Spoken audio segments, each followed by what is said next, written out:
आज का जो हमारा वीडियो है वो है हमारे लाइसोसोम्स पे। ऑलरेडी हम लोग सेल पढ़ रहे थे। सेल में बहुत सारे ऑर्गेनेल्स का देखे, जैसे माइटोकॉन्ड्रिया हो गया, न्यूक्लियस हो गया, उनका क्या क्या फंक्शन रहा, किन्होंने डिस्कवरी किया, किस किस सेल में वो पाए जाते हैं, ये सब करते हुए हम लोग आगे बढ़ रहे हैं और हम लोग पहुँचे हैं अब लाइसोसोम पे। ठीक है, लाइसोसोम ऑलमोस्ट लगभग सबको याद है आप लोगों को। तो इसके बारे में जो सबसे पहले जो है ना जाने, जो बतलाए, सबसे पहले जो बतलाए हैं वो कौन बतलाए हैं? एक साइंटिस्ट थे जिनका नाम था डी डव। ठीक है, डी डव, ये डी है, डी डव। इन्होंने बतलाया था कितने में? तो 1955 में। ठीक है, 1955 में ये बताए कि एक डेंस बॉडी है जो पाया जाता है, और ये देखे किस में थे? तो लीवर सेल में देखे थे। किस में देखे थे? आपका लीवर सेल में। ठीक है, लीवर सेल में। लेकिन जो नाम है, नाम लाइसोसोम्स, ठीक है, नेम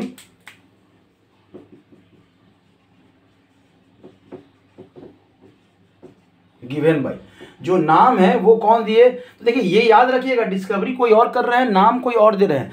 अभी इतना, अभी 9th में है तो ज़्यादा टेंशन नहीं है, लेकिन जब आगे बढ़ेंगे तो यहाँ पे आपको वो पूछा जाएगा। और कंपटीशन में ये सब जो है ना क्वेश्चन आपको हमेशा पूछा जाता है, क्योंकि बच्चे उन्हीं का नाम याद रखते हैं जिन्होंने नाम दिया, और जो डिस्कवरी की उनको भूल जाते हैं। समझ में आ रहा है? तो ये सब ध्यान रखिएगा कि नाम देने वाले बहुत सारे ऐसे ऑर्गेनेल्स मिलेंगे, सेल मिलेंगे, जिनका नाम कोई और दे रहा है, और डिस्कवरी की इन्होंने, मतलब डिस्कवरी या पहली बार किसी और ने देखा था। ठीक है, इनका जो नाम था, एक साइंटिस्ट हैं नेविकॉफ, नोविकॉफ बोलिए या नेविकॉफ बोलिए। ठीक है, अंडर उस समय, जिस समय ये थे उस समय मतलब स्टडी नहीं किए होंगे, अब जो भी रहा हो रीजन, तो ये लीवर सेल में देखे थे। तो ये जो नाम दिए थे ना, ये बोले थे कि लीवर सेल में जो पाया जा रहा है उसका नाम इन्होंने दिया था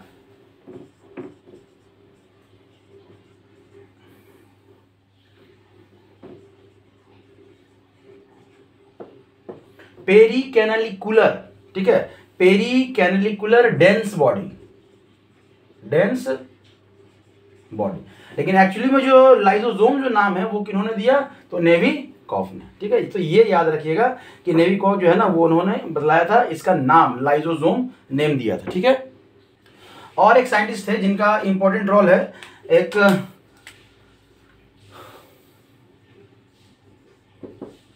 मेटाइल बोलिए या, ठीक है, एक साइंटिस्ट थे जिन्होंने पहली बार बतलाया कि प्लांट्स में भी जो है ना आपका ये लाइसोसोम पाया जाता है। और प्लांट्स में भी कहाँ वो देखे थे? तो वो देखे थे फंगस में, देखे थे फंगस में। और फंगस में भी कौन सा फंगस? तो न्यूरोस्पोरा। ठीक है,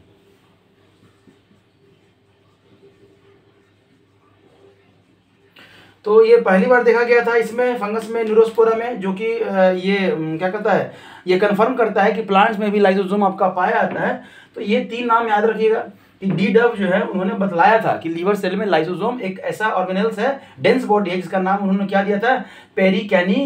पेरिकैनालिकुलर डेंस बॉडी। और इन्होंने बाद में इसी पेनालिकुलर डेंस बॉडी का नाम नेविकॉफ ने क्या बताया? लाइसोसोम बताया। क्या बताया? लाइसोसोम बताया। और जो एक मेटाइल साइंटिस्ट थे जिन्होंने पहली बार बताया कि प्लांट्स में भी जो है ना ये पाया जाता है, और उन्होंने फंगस के न्यूरोस्पोरा में वो देखा कि इसमें भी ये बॉडी पाया जा रहा है। समझ में आया? ये रहा। तब है कि ये पाया कहाँ कहाँ जाता है? तब है कि अगर लाइसोसोम की बात करें तो देखिए, ये एब्सेंस होगा कहाँ? प्रोकैरियोट्स में तो एब्सेंस ही होगा, एब्सेंस इन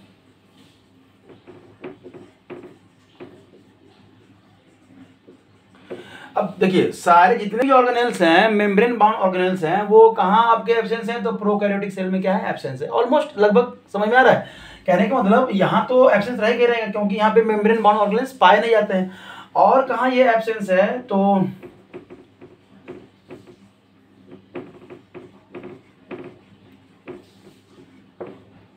मेमेलियन आरबीसी। देखिए, आरबीसी में बहुत सारे जो ऑर्गेनेल्स हैं वो नहीं पाए जा रहे हैं।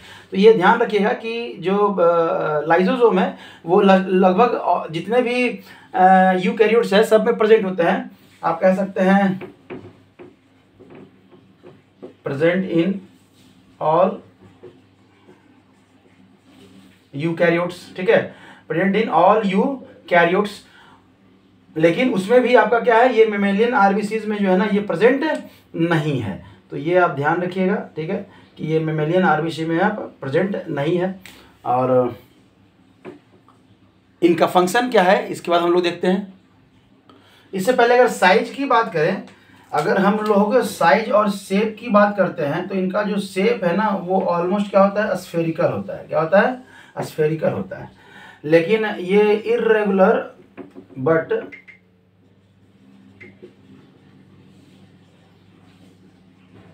irregular in plant root tip।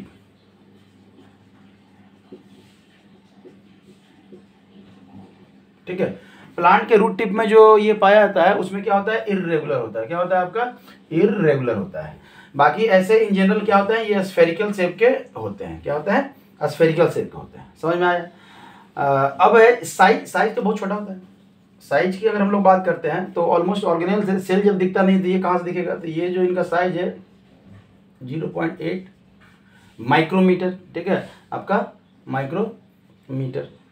समझ में आ रहा है, मतलब बहुत ही कम हो गए, बहुत छोटे हो गए ये करके। ठीक है, तब है बहुत टाइप्स के आपके लाइसोसोम पाए जाते हैं। बहुत टाइप्स के लाइसोसोम पाए जाते हैं। यहाँ पे आप सिर्फ टाइप्स जान लीजिए कि कितने टाइप्स के पाए जाते हैं। ठीक है, तो ऑलमोस्ट हम लोग क्लास में भी डिस्कस किए हैं और यहाँ भी फिर से यहाँ पे कर लेते हैं कि जो लाइसोसोम्स है वो कितना है आपका,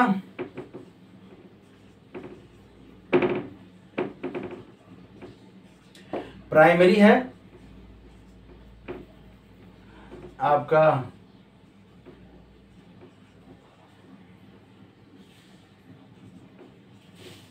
सेकेंडरी है आपका, टर्शियरी है। ठीक है, इसको 1 डिग्री बोलिए, इसको 2 डिग्री बोलिए और इसको 3 डिग्री बोलिए। प्राइमरी है, सेकेंडरी है और टर्शियरी है। ठीक है, primary, secondary, tertiary.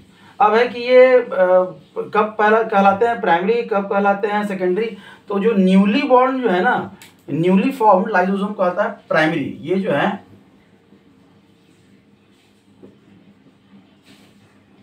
Newly form lysosome को हम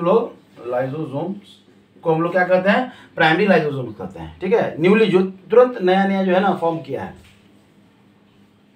अब जो फूड के साथ मिल गया उसको हम लोग क्या कहते हैं, सेकेंडरी कहते हैं। तो कह सकते हैं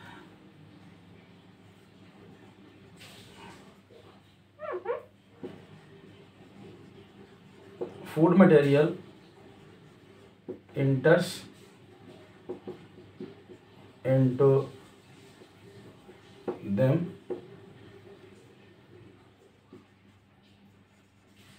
are called secondary lysosome। ठीक है, और जब ये फूड के साथ बाहर निकल गया और बस्ट कर गया, मतलब क्या कर सकते हैं, रेसिड्यूअल बॉडी के रूप में आपका बाहर निकल के बस्ट कर गया, तो हम लोग कहते हैं टर्शियरी लाइसोसोम।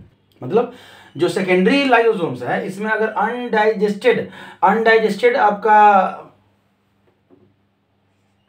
कर सकते हैं यहाँ पे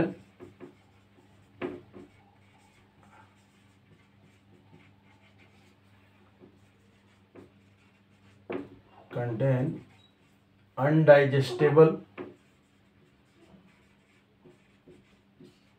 अनडाइजेस्टेबल फूड इज कॉल्ड आपका टर्शियरी लाइसोसोम्स। ठीक है, टर्शियरी लाइसोसोम्स। अब इतना नहीं जानना है, बस आप जान लीजिए कि 3 टाइप का लाइसोसोम होता है। हाँ, इसको अगर एक बार देखे रहेंगे तो हायर क्लास में जाएंगे आप बायो के साथ जब आगे बढ़ेंगे तो आपको वहाँ पे अच्छा लगेगा कि हाँ हम जानते हैं कि लाइसोसोम का भी क्या होता है, टाइप होता है। मतलब इस चीज़ को हम फिगर समझाना चाहते हैं कि मान लेते हैं ये आपका सेल है, ये न्यूक्लियस है, ये क्या है आपका न्यूक्लियस है। यहाँ पे लाइसोसोम का फॉर्मेशन हुआ, तो जो नया जो फॉर्म हुआ उसको क्या कहते हैं, आपका प्राइमरी लाइसोसोम्स। और यही लाइसोसोम्स ये जो लाइसोसोम्स है ये इसमें क्या आ गया, आपका कुछ फूड मटेरियल या फॉरेन पार्टिकल जो है ना इसके अंदर आ गया, तो इसको कह रहे हैं हम लोग सेकेंडरी लाइसोसोम्स। और यही लाइसोसोम्स जब आपका सेल से क्या है ना, सेल से बाहर हो गया, या सेल से या तो बाहर कर दीजिए, ठीक है, या इसी में आपका अनडाइजेस्टेड फूड के साथ जो है ना ये बस्ट कर गया, अपने आप को डाइजेस्ट कर दिया, यहीं पे डाइजेस्ट कर दिया। कहीं कहीं आपको बाहर दिखाएगा बॉडी में, जैसे अमीबा का बनाएगा ना तो अमीबा को बाहर दिखलाएगा, उसमें आपको बाहर दिखलाएगा। कहीं कहीं देखिए कि इसी में क्या है ना वो डाइजेस्ट कर गया, तो उसको हम लोग क्या बोलते हैं, टर्शियरी लाइसोसोम। चूंकि ये डाइजेस्ट कर रहा है फूड के साथ या फॉरेन पार्टिकल के साथ या फॉरेन मैटर के साथ, ये अपने आप को भी खत्म कर रहा है, इसी के कारण इसको हम लोग क्या बोलते हैं, सुसाइडल बैग बोलते हैं। क्या बोलते हैं, सुसाइडल बैग बोलते हैं। मतलब कि लाइसोसोम का जो कैरेक्टरिस्टिक्स है वो क्या है, इसके अंदर पाया जाता है डाइजेस्टिव एंजाइम पाया जाता है। कौन सा एंजाइम है आपका, लाइसोसोम कंटेन डाइजेस्टिव एंजाइम्स। और ये डाइजेस्टिव एंजाइम्स होते क्या हैं, और इसको थोड़ा सा अच्छे से हम लोग पढ़ें तो हाइड्रोलिटिक एंजाइम्स होते हैं इसके अंदर, जो वर्क करते हैं और क्या करते हैं, बस्ट करते हैं। मतलब इसको हम लोग स्वीपर ऑफ द सेल भी कहते हैं, सेल को क्लीन करने वाला, कि सेल में कोई भी अनडाइजेस्टेड फॉरेन पार्टिकल या रप्चर, कोई ऑर्गेनिज्म अगर रप्चर होगा, खराब हो गया, तो उसको क्या करता है, ये डाइजेस्ट करता है। ठीक है, इसलिए इसको हम लोग क्या कहते हैं, सुसाइडल बैग कहते हैं। ठीक है, तो हम लोग इसको क्या कहते हैं, सुसाइडल बैग कहते हैं। Lysosomes are also called suicidal bag. Suicidal bag क्यों, सुसाइड मतलब ये खुद को भी खत्म कर देता है, तो इसको हम लोग खुद को खत्म करने को हम लोग कहते हैं ऑटोफैगोसोम्स। ठीक है, ऑटोफैगोसोम्स। समझ में आया, कोई दिक्कत नहीं। मतलब खुद को, ऑटो मतलब खुद को, और फैगस मतलब ये जो है ना, जैसे फैगोसाइट्स मतलब खाने वाला, दूसरे सेल को खाने वाला। तो ये ऑटो मतलब ये अपने आप को ही क्या करता है, खत्म कर देता है, नष्ट कर देता है फॉरेन पार्टिकल या फूड मटेरियल के साथ, या जो कहें अनवांटेड मटेरियल सेल के अंदर है, या कह सकते हैं कि जो सेल ऑर्गेनल्स क्या है ना, बस्ट कर गए, खराब हो गए, रप्चर हो गए, डीनेचर हो गए। बहुत सारा वर्ड यूज करेगा, सबका मीनिंग एक ही है। ठीक है, इसलिए इसको हम लोग सुसाइडल बैग भी कहते हैं और ये भी कहते हैं। और भी मेन इंपॉर्टेंट रोल है, ये तो आपके क्लास स्टैंडर्ड तक रहा, और भी इसके मेन इंपॉर्टेंट है, थोड़ा समझ लीजिएगा यहाँ पे। Lysosomes of sperm cell contain, या कंटेन कहिए या प्रोवाइड कहिए, कंटेन एंजाइम, कंटेन से अच्छा होगा प्रोवाइड कर दीजिए, प्रोवाइड एंजाइम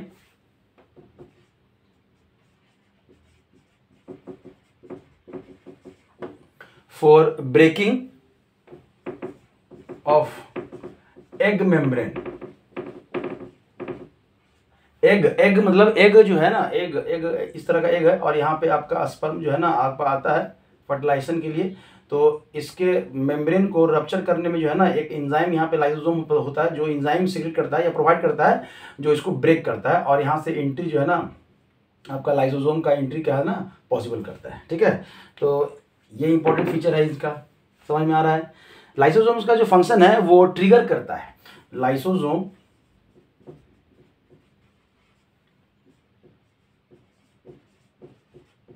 लाइसोसोम्स ट्रिगर किसको करता है, सेल डिवीजन को, ट्रिगर ऑफ सेल डिवीजन। मतलब सेल डिवीजन को स्टार्ट होने में क्या करता है, हेल्प करता है। समझ में आया, कोई दिक्कत। ठीक है, तो ये कुछ फीचर्स थे जो आप आसानी से इसको समझ सकते थे, जो यहाँ पे हम लोग लिखे हैं। ठीक है, और ये ऑलमोस्ट जितने भी फॉरेन पार्टिकल हैं उन सबको इनगल्फ करता है, इसलिए हम लोग इसको सुसाइडल बैग भी कहते हैं, ये करता है, इसको स्वीपर ऑफ द सेल भी कहते हैं। तो यहाँ से आप इसको समझ सकते हैं। तो ये था आपके लाइसोसोम के बारे में। तब हम लोग चलते हैं अगले ऑर्गेनेल्स पे। ठीक है, तब जो है हमारा अगला जो है ऑर्गेनल्स, वो क्या है आपका, गोल्गी बॉडी। क्या है आपका, गोल्गी बॉडी। अब ये गोल्गी बॉडी अगर हम इसकी डिस्कवरी की बात करें तो उन्हीं के नाम पे जो है ना ये पाया गया है, उन्हीं के नाम पे ये इनका नाम क्या बना है, गोल्गी बॉडी पड़ा है। इसमें भी आज तक हम लोग पढ़े हैं कि गोल्गी बॉडी नहीं, गोल्गी कॉम्प्लेक्स को ढूंढा या गोल्गी बॉडी को या ढूंढा, लेकिन जो सबसे पहला जो फर्स्ट ऑब्जर्व, जो सबसे पहले ऑब्जर्व किए वो कौन थे, आपके जॉर्ज थे। एक साइंटिस्ट थे जिनका नाम था क्या आपका, जॉर्ज। ठीक है, इन्होंने सबसे पहले बतलाया था एक ऐसे ऑर्गेनेल्स के बारे में। ठीक है, लेकिन इसके बारे में डिटेल में कौन बताया, तो कैमिलो गोल्गी बताया। ठीक है,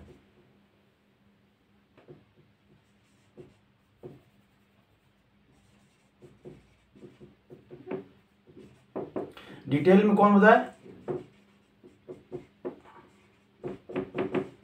कैमिलो गोल्गी। ठीक है। और ये लगभग देखते हैं इनके बताने के आपको ऑलमोस्ट, देखिए ईयर याद करने का जरूरत नहीं है, ये ईयर्स हम लोग दे रहे हैं इसलिए कि आप एक डिस्टिंग्विश कर पाएं कि हाँ इन्होंने बहुत पहले बता दिया था, उसके बाद जो है ना डिटेल में स्टडी कौन किया, कैमिलो गोल्गी, इसीलिए हम लोग इनको गोल्गी बॉडी के नाम से जानते हैं, गोल्गी बॉडी। ये इन्होंने नाम नहीं दिया था, इन्होंने ही इसके बारे में डिटेल में बतलाया, समझ में आया। और ये बतलाए किस में थे, तो नर्व में बताया था, किस में बतलाए थे,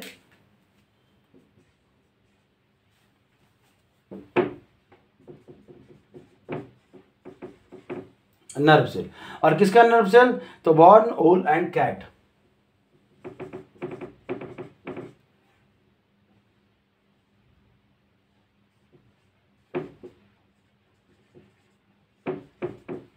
ठीक है, उसके ये नर्व सेल में इन्होंने फाइंड किया किसके बारे में, तो गोल्गी कॉम्प्लेक्स के बारे में। उन्हीं के नाम पे हम लोग इस कॉम्प्लेक्स को गोल्गी कॉम्प्लेक्स बोलिए या गोल्गी बॉडी बोलिए, बॉडी दोनों क्या है आपका सेम है, ठीक है, कोई दिक्कत। तब ये कहाँ कहाँ पाया जाता है, तो ऑक्यूरेंस जो है इनका, ये ध्यान दीजिएगा, इनका कहाँ कहाँ पाया जाता है, लगभग कह सकते हैं प्रेजेंट इन ऑल यूकैरियोट्स, और बट एब्सेंस इन, कहाँ कहाँ एब्सेंस होगा, तो आरबीसी, तो सबसे पहले आप नाम ले लीजिए, बहुत पहले से ही हम लोग आरबीसी का नाम लेते हुए आ रहे हैं, तो आरबीसी तो हो ही गया। और क्या क्या हो गया, बैक्टीरिया हो गया, मतलब प्रोकैरियोटिक सेल में नहीं पाया जाता है, अब प्रोकैरियोटिक सेल में तो ऑर्गेनल मेम्ब्रेन बोर्न ऑर्गेनल्स पाए ही नहीं जाते हैं। और क्या हो गया, ब्लू ग्रीन अलगी में भी ये नहीं पाया जाता है, ठीक है। तब और कहाँ कहाँ नहीं पाया जाता है, तो ब्रायोफाइटा, टिडोफाइटा में भी नहीं पाया जाता है, मतलब स्पर्मेटोजोआ ऑफ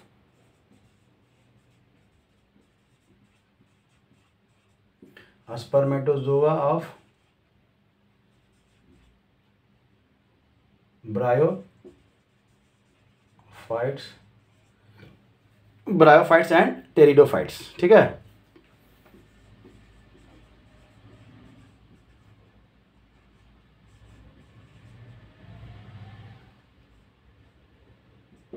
ठीक है, ब्रायोफाइट्स एंड टेरिडोफाइट्स में ये नहीं पाया जाता है।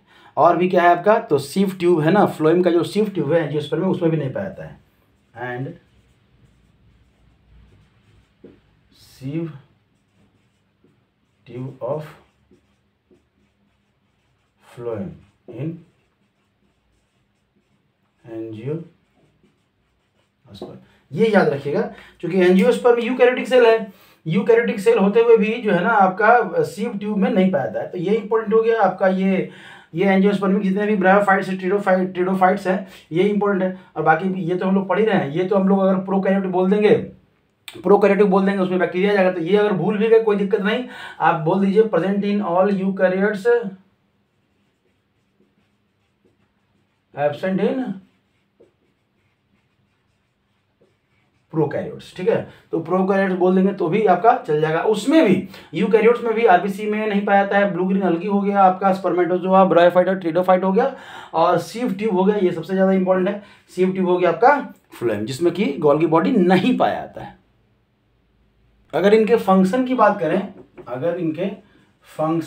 करें, तो मेन जो फंक्शन है इनका है ना, वो सिक्रीशन है। क्या है आपका, secretion. The main function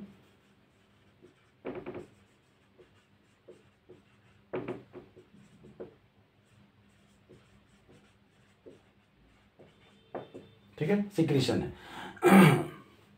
large amount में जो है ना एंजाइम आपका सिक्रीट करता है और फूड पैकेजिंग भी करता है। और जो आपका जो दूसरा जो फंक्शन है, और वो मेन फंक्शन है formation of primary lysosome, formation of primary lysosomes, ठीक है। इसीलिए आप ध्यान दीजिएगा, जब भी आप सेल का स्ट्रक्चर बनाए ना, तो ये आप न्यूक्लियस बना दिए, और न्यूक्लियस से लगा ही आप क्या बनाते हैं, इंडोप्लाज्मिक रेटिकुलम बनाते हैं, ठीक है। और यहीं पे आप गोल्गी बॉडी बनाइए, यहीं पे गोल्गी बॉडी आप बनाइए, यहाँ पे ऐसे करके गोल्गी बॉडी बनाइए। और यहीं पे आपको बड़े बड़े बुक में जाएंगे तो यहीं पे आपको बड़े बड़े बुक इन द सेंस कि अच्छे ऑथर के बुक में जो है ना आपको मिलेगा, तो यहीं पे पाया जाता है इसे गोल गोल टाइप का। ये इसी को हम लोग लाइजोसोम्स कहते हैं, इसी को क्या कहते हैं, लाइजोसोम। अभी बच्चे क्या है, लाइजोसोम कहीं और बनाते हैं, गोल्गी बॉडी कहीं और बनाते हैं, एंडोप्लाज्मिक रेटिकुलम कहीं और बनाते हैं। भाई समझ लीजिएगा, इस तरह से बहुत सारे बच्चे जो है ना ऐसा बनाते हैं, ऐसा कर लेते हैं, ऐसे ऐसे ऐसे ऐसे ऐसे ऐसे है ना, एंडोप्लाज्मिक रेटिकुलम को ऐसे ऐसे बनाते हैं। कभी ऐसे ऐसे मत बनाया कीजिएगा एंडोप्लाज्मिक रेटिकुलम को, क्योंकि एंडोप्लाज्मिक रेटिकुलम ऐसे बनाएंगे तो गोल्गी बॉडी कहाँ बनाएंगे। और जस्ट यहाँ से जो फूड जो सिंथेसिस हुआ वो कहाँ जाता है, गोल्गी बॉडी में। और गोल्गी बॉडी में फिर वो पैकेजिंग होता है, सिक्रीशन और पैकेजिंग दोनों होता है गोल्गी बॉडी में। और फिर उसके बाद फिर क्या होता है, फॉर्मेशन होता है लाइसोसोम का। तो भाई जब गोल्गी बॉडी यहाँ है तो लाइसोसोम का फॉर्मेशन तो यहीं पे होगा ना। तो अगर आप ये तीनों एक साथ दिखाएंगे तो एग्जामिनर के साथ आपका एक इंप्रेशन जाएगा कि हाँ बच्चों को आ रहा है, वो समझ रहे हैं कि न्यूक्लियस, एंडोप्लाज्मिक रेटिकुलम और ये गोल्गी बॉडी ये सब जो है ना पाया जाता है। कुछ बच्चे जो है ना एंडोप्लाज्मिक रेटिकुलम रफ वाला अलग दिखाते हैं, अलग ऐसे करके मान के चलिए ये बना दिए, और यहाँ पे ऐसे करके रफ दिखा देते हैं पूरा, और यहाँ पे ये पूरा स्मूथ दिखाते हैं, स्मूथ एंडोप्लाज्मिक रेटिकुलम। ये भी आपका गलत है भाई। एक ही एंडोप्लाज्मिक रेटिकुलम तो एक ही है, उसके सरफेस के ऊपर अगर आपका राइबोसोम पाया जा रहा है तो रफ है, और जहां तक नहीं पाया जा रहा है वहां तक स्मूथ है। ये कोई अलग अलग नहीं है। लेकिन वही है, कुछ कुछ बुक में ऐसे ऐसे है ना लोकल छाप बुक में दिए रहते हैं, तो बच्चे भी जो है ना उसी में कंफ्यूज रहते हैं। कोशिश कीजिए, क्योंकि आगे जाएंगे तो आपको इसी तरह से पढ़ना है, एक ही पे पढ़ना है, एक ही पे आपको एंडोप्लाज्मिक रेटिकुलम भी दिखेगा और स्मूथ भी दिखेगा और रफ भी दिखेगा, और वहीं पे गोल्गी बॉडी दिखेगा, और वहीं पे जस्ट आपको क्या दिखेगा, लाइजोसोम दिखेगा। तो यहाँ पे अगर आप इस तरह से करें तो थोड़ा सा अच्छा रहेगा, आपको समझने में भी हेल्प मिलेगा। ठीक है, तो ऑलमोस्ट आप यहाँ पे समझ गए हैं इसको। अगर इसका भी एक उपनाम है, आप गोल्गी बॉडी को अलग से हम लोग क्या कहते हैं, एक्सपोर्ट हाउस ऑफ सेल।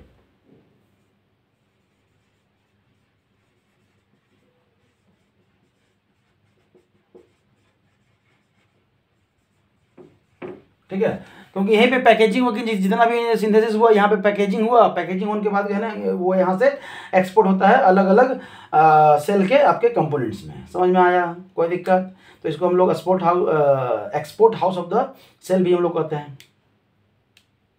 ठीक है, तो ये रहा आपका गोल्गी बॉडी के बारे में ऑलमोस्ट लगभग बेसिक जानकारी, जितना आपको होना चाहिए इस क्लास तक। ठीक है, ताकि आगे में आपको आगे जाए तो आपको दिक्कत नहीं। चलते हैं हम लोग नेक्स्ट ऑर्गेनेल्स पे। राइबोसोम एक ऐसा ऑर्गेनेल्स जो प्रोकैरियोटिक और यूकैरियोटिक दोनों में पाया जाता है, मतलब ये मेम्ब्रेन लेस ऑर्गेनेल्स है। क्या है आपका, इसमें मेम्ब्रेन नहीं है। तो इसके अगर डिस्कवरी की बात करें तो सबसे पहले जो डिस्कवरी किया उन्होंने, जिनका नाम था आपका क्लेड। ठीक है, इन्होंने किया था 1943 के अमाउंट, और ये इसको नाम क्या बोले, इन्होंने जो नाम दिया था वो क्या था, माइक्रोजोम्स। ठीक है,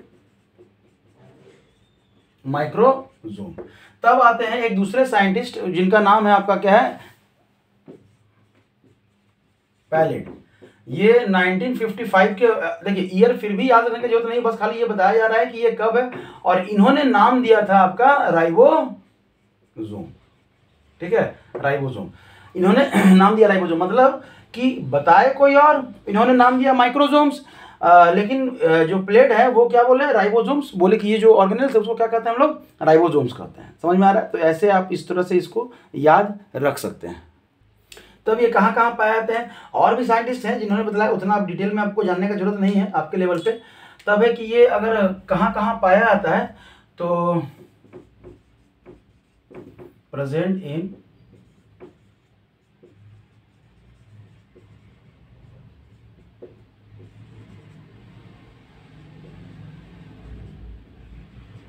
as well as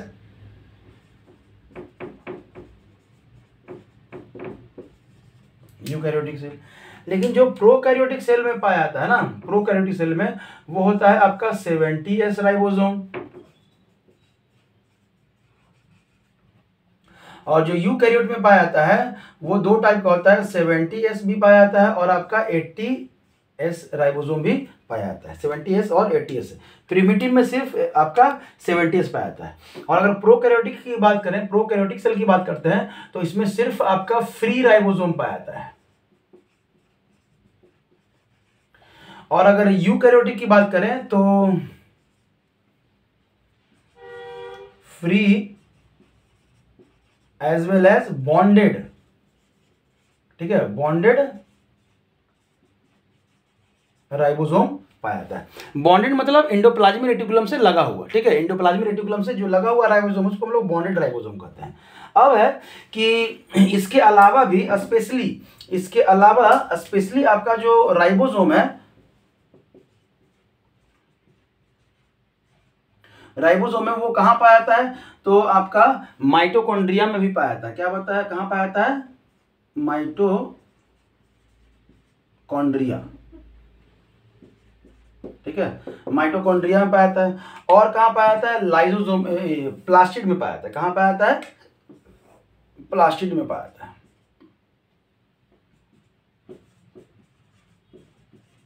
क्यों, क्योंकि इनका अपना डीएनए होता है, इनका अपना डीएनए भी होता है। तो याद रखिएगा वो ऑर्गेनेल जिनका अपना डीएनए होता है उसमें आपका राइबोसोम भी पाया जाता है।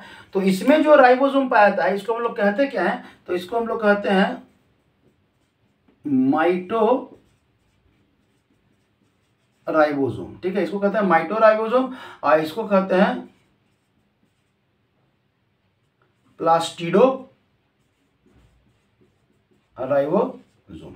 समझ में आया, प्लास्टिडो राइबोसोम। तो यहाँ से आप इस तरह से जो है ना आप समझ सकते हैं कि प्लास्टिड में पाया था प्लास्टिडो राइबोसोम, माइटोकॉन्ड्रिया में पाया था तो आपका माइटो राइबोसोम। ऑलमोस्ट अगर इसका हम लोग फंक्शन देखें तो ये क्या करता है, प्रोटीन का सिंथेसिस करता है। क्या करता है, प्रोटीन का सिंथेसिस करता है। इसके कारण इसको हम लोग क्या बोलते हैं, protein factory of the cell, ठीक है। तो राइबोसोम का अगर हम लोग फंक्शन देखें,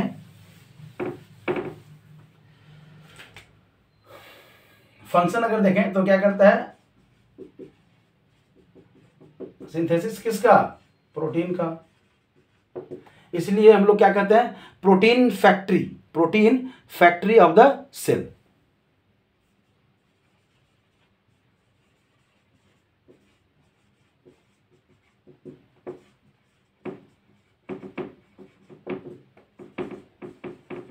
प्रोटीन फैक्ट्री ऑफ सेल। कोई दिक्कत, समझ में आया नहीं? ये ऑलमोस्ट मतलब बेसिक जो है ना सबसे पहला इंफॉर्मेशन यही है इनका। और ये हेल्प करते हैं, हेल्प इन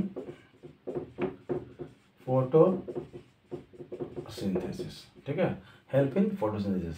इसलिए जिस राइबोसोम, चूंकि इनका प्रोटीन सिंथेसिस करना है तो राइबोसोम जो एंडोप्लाज्मिक रेटिकुलम से जुड़ा हुआ है RER, और हम लोग इसका फंक्शन पढ़ते हैं, क्या पढ़ते हैं, प्रोटीन सिंथेसिस।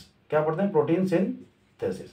तो ये क्यों ऐसा होता है, क्योंकि इसके सरफेस पे क्या ना, ये आर का मतलब होता है राइबोसोम, आर का मतलब क्या होता है, राइबोसोमल एंडोप्लाज्मिक रेटिकुलम, ठीक है। तो राइबोसोमल एंडोप्लाज्मिक रेटिकुलम मतलब एंडोप्लाज्मिक रेटिकुलम के ऊपर राइबोसोम पाया जा रहा है और ये क्या कर रहा है, आपका प्रोटीन सिंथेसिस कर रहा है।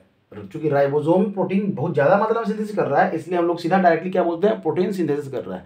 नहीं तो एंडोप्लाज्मिक रेटिकुलम का काम क्या है, लिपिड का सिंथेसिस करना। क्या है, लिपिड का सिंथेसिस करना। तो ये रहा आपका। चलते हैं नेक्स्ट ऑर्गेनेल्स के पास। अगर प्लास्टिड की बात करें तो प्लास्टिड जो है ना वो पिगमेंट आपका क्या है, रिस्पॉन्सिबल फॉर कलर पिगमेंट से। प्लास्टिड आपका क्या है, इसमें इसका जो डिस्कवरी किया था इन्होंने, हैकल्स एक साइंटिस्ट थे, हैकल, जिन्होंने 1865 में इसको सबसे पहले जो है ना रिपोर्ट किया। लेकिन इसका वही है कि जो नाम है वो कौन दिए, तो सिम्फर। इसका जो नाम है,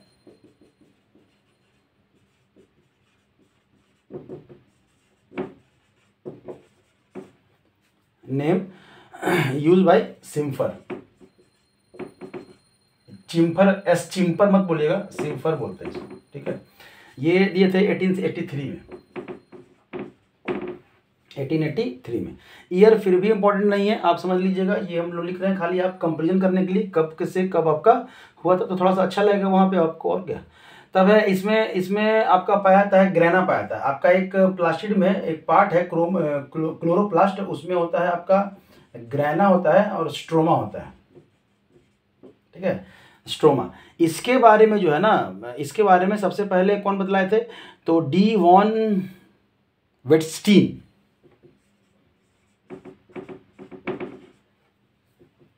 डी वॉन आपका क्या था, वेटस्टीन, ठीक है, डी वॉन वेटस्टीन। अलग अलग है, पूरा हिस्ट्री है, आप खाली ये याद रखिए कि नाम जो दिया वो सिम्फर थे, सिम्फर। और सबसे पहले कौन बतलाया था, हैकेल साहब है, हाँ, फर्स्ट ऑब्जर्व,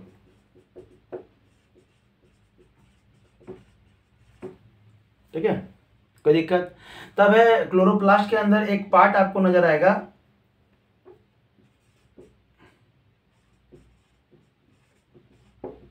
थाइलाक्वाइड, क्या नजर आएगा, थाइलाक्वाइड्स, ठीक है,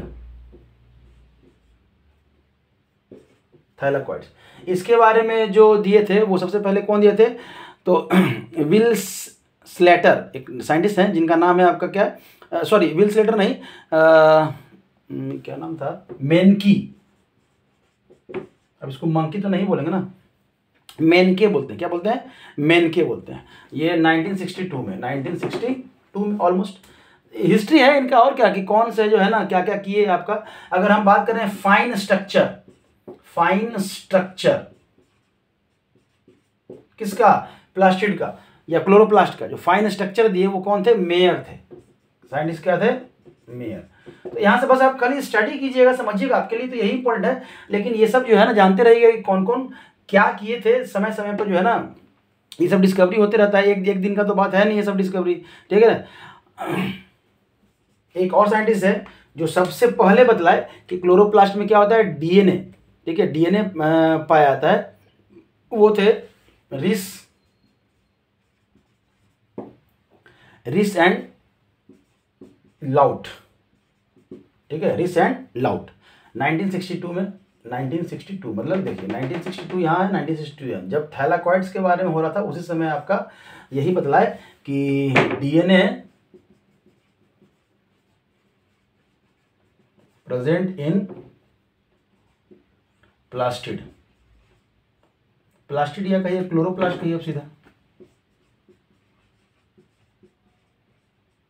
क्लोरोप्लास्ट। अब समझिएगा यहाँ पे डीएनए पाया जाना, ऐसे तो डीएनए आपके सेल में पाया ही जाता है, लेकिन सेल के ऑर्गेनेल्स हैं, दो ऑर्गेनेल्स हैं, एक तो था माइटोकॉन्ड्रिया जिसमें आपको डीएनए आपको पाया जा रहा था, और एक क्या है आपका क्लोरोप्लास्ट जिसमें डीएनए अपना खुद का डीएनए पाया था। तो इन दोनों को हम लोग क्या बोलेंगे, ऑटोनॉमस बॉडी बोलेंगे। ऑटोनॉमस बॉडी मतलब अगर इन दोनों बॉडी में कुछ भी अगर खराबी हुआ, कोई भी सेल ऑर्गेनेल्स अगर डीनेचर हुआ, थोड़ा कुछ खराब हुआ या रप्चर हुआ किसी तरह से, तो वो एबिलिटी है कि खुद से अपने आप को क्या कर सके, डेवलप कर सके, कुछ पार्ट्स को अपना वो डेवलप कर सके, फिर से वो मतलब क्या कर सकते हैं, अपने मेटाबॉलिक एक्टिविटी को रिप्रेजेंट या रेगुलर कर सकता है। समझ में आया। तो ये ध्यान रखिएगा कि जिस भी ऑर्गेनेल्स में अपना खुद का डीएनए है वो ऑटोनॉमस बॉडी है, ठीक है। जैसे मान लेते हैं आपका खुद का कॉलेज है, तो आपका खुद का कॉलेज है तो आपको डिग्री का कोई दिक्कत है, आपका डिग्री में नाम अगर उधर थोड़ा ऊपर नीचे हुआ, नाम का स्पेलिंग वगैरह ऊपर नीचे हुआ तो कोई दिक्कत, आप ही का कॉलेज है, आप कभी भी सुधार सकते हैं।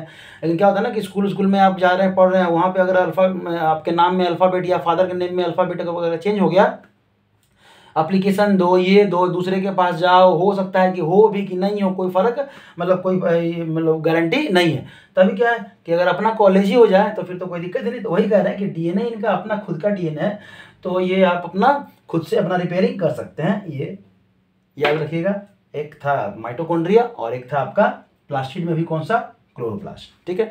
अब प्लास्टिड जो है वो बहुत सारा टाइप का होता है, तीन टाइप, बहुत सारा मतलब तीन टाइप का होता है। इसमें हम लोग सबसे पहला जो कहते हैं ल्यूकोप्लास्ट कहते हैं, और दूसरा क्रोमोप्लास्ट, और तीसरा क्लोरोप्लास्ट।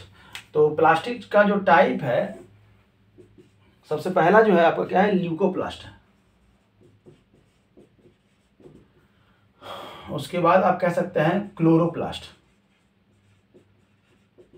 और तब कह सकते हैं क्रोमोप्लास्ट, ठीक है, क्रोमोप्लास्ट। ये क्या होता है आपका नॉन ग्रीन, ये आपका कलरलेस होता है। क्या होता है, कलरलेस प्लास्टिक, ठीक है, आपका कलरलेस प्लास्टिक है ये। तभी क्या है कि ये कहाँ कहाँ पाया जाएगा, तो जितना भी कलरलेस पार्ट है वो हर जगह कौन सा आपका प्लास्टिड है, तो ल्यूकोप्लास्ट है, ठीक है। और अगर क्लोरोप्लास्ट की बात करें तो ये ग्रीन कलर के लिए रिस्पॉन्सिबल है। किसके लिए रिस्पॉन्सिबल है, ग्रीन कलर के लिए, ठीक है।